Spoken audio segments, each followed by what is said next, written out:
வணக்கம் மக்களே. நம்ம நாகர்கோயில் மயிலாடுதுறைக்கு எங்கள் அம்மாவை பார்க்க வந்தாச்சு. ரொம்ப நாள் கழிச்சு வர முன்னாடி பசுமையாக இருந்தது. இப்போ நல்லா காஞ்சி போயிருக்கு. ஆனால் மழை பெஞ்சு குளு குளுன்னு இருக்குது. எங்கள் அம்மா என்கிட்ட ஒன்று கேட்டாங்க. காய்கறி அரிய, மீன் அரிய, தேங்காய் திருவ, அருவாமனையில் சொன்னால கை வலிக்குது, ஒரு அருவாமனை வாங்கிட்டு வான்னு. ஒரு அருவாமனை வாங்கிட்டு என் நண்பர் காசு போட்டுவிட்டு அம்மாவுக்கு எனக்காக பழம் வாங்கிட்டு போங்க அப்படின்னாரு. அதையும் வாங்கிட்டு அம்மாவை பார்க்க வந்தாச்சு. எங்கள் அம்மா கல்யாணம் பண்ணிட்டு வந்து 32 வருஷம் இந்த ஊரில் தான் வாழ்ந்துட்டுருக்காங்க. இதில் என்ன கொடுமைன்னா, எங்கள் வீட்டுக்கு போகிற வழி தனியான வழி, ரொம்ப தூரம் தனி வீடு. அந்த காலத்தில் இது ஊராக இருந்துச்சு. எல்லோரும் காலி பண்ணிட்டு தெருவுக்கு வந்துட்டாங்க. எங்கள் அப்பா மட்டும் அங்கேயே இருக்கார். அந்த எந்த வசதியும் கிடையாது. தனியான வீடு. இந்த வரப்பு தான். இந்த வரப்பு முன்னாடி ரோடாக இருந்திருக்கு. இந்த வயக்காரவங்க வெட்டி வெட்டி எடுத்துட்டாங்க. மழை வந்தால் முழுகி போயிடும். இந்த வரப்பு இருக்கிற இடமே தெரியாது.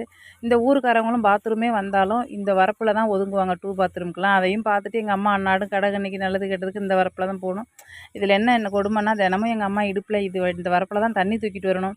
மழை வந்து முழுகிடுச்சுன்னா வரப்பு இருக்கிறதே தெரியாது. எங்கள் அப்பாவும் எந்த ஸ்டெப்பும் எடுக்கல.